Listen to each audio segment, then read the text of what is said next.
中国入侵者在占领的新疆维吾尔自治区东突厥斯坦、伊犁哈萨克自治州塔城地区多个县的公安人员和社区工作人员上周开始以清查暴恐视频为由，上门强行取走维吾尔人、哈萨克人等少数民族穆斯林家庭中的电脑等通讯设备。只要在电脑中发现与伊斯兰风俗有关的视频，就按恐怖分子论罪，这是他们的内部规定。另外，当这些电脑还回来的时候，发现里面出现了原本没有的应用程序。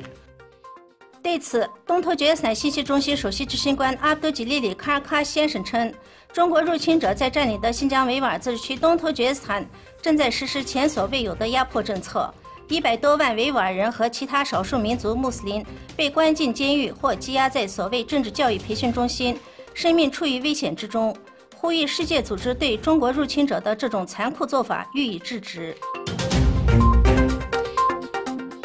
维吾尔艺术家参加了土耳其广播电台播出的穆罕默德·莱文特组织的旧土地节目，并以优美丰富多彩的歌声表达了心声。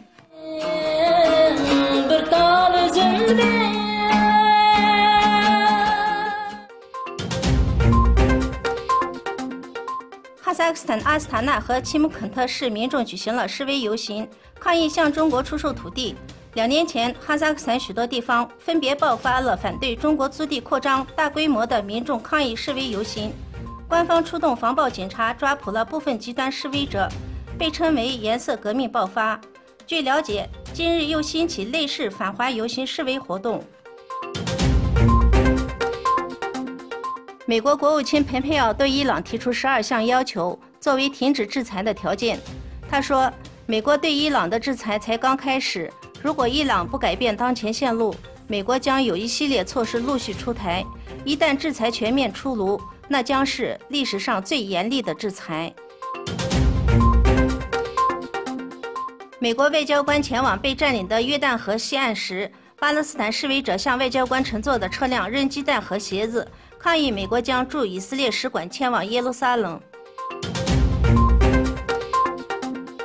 中国入侵者在占领的新疆维吾尔自治区东突厥斯坦禁止穆斯林在斋月期间进行分斋和祈祷。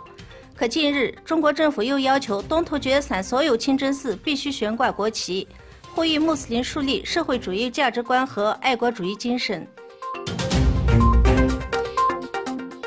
美国总统特朗普20日要求司法部调查他的竞选团队2016年是否遭遇联邦调查局的渗透，以及类似要求或请求是否关联奥巴马政府人员。